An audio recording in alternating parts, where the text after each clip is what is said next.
When it comes to the price of silver and gold, nothing affects it more than geopolitical news, relationships between countries, and economic news, how the economy is doing. And we are getting a flood of information this morning. 5 major news stories which are going to give us a clue as to where the precious metals markets will be heading in the coming months, quarters, and years.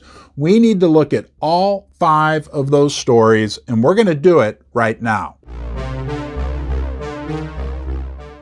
Housing and real estate are a major part of the U.S. and world economy. This morning, we got news of home builder confidence plummeting for the 8th consecutive month, the worst streak since the great financial crisis in 2007. Could we be in the very beginning phases of a major real estate correction in this country? It's very possible.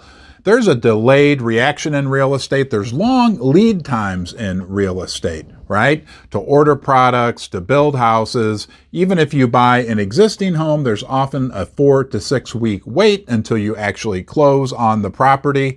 There's a good chance that in the coming months and quarters, we're going to see a more significant pullback in the real estate market.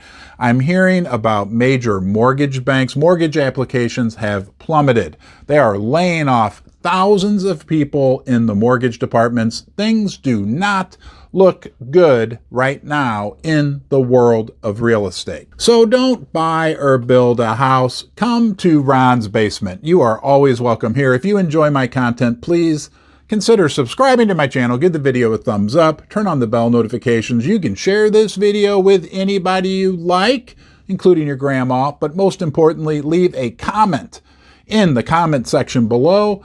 That is where we can all learn from each other. Now, the next bit of economic news that we got was a plummet in the New York Fed Manufacturing Index, the second biggest drop in history.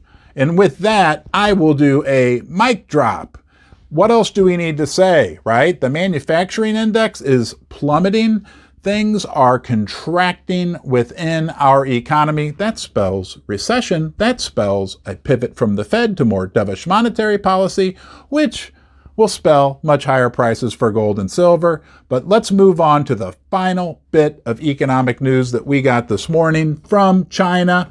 Their economy is shrinking. They put out numbers that were way, way lower than expected. It kind of shocked the market. But what was even more shocking from China was the fact that they lowered their interest rates. In an environment where everyone in the West is raising rates, the Chinese, major world economy, are so scared that their economy is in such trouble that they went to the extreme measure in this environment of lowering their interest rates. And things don't look good there in general anyway. Their housing market is in tatters.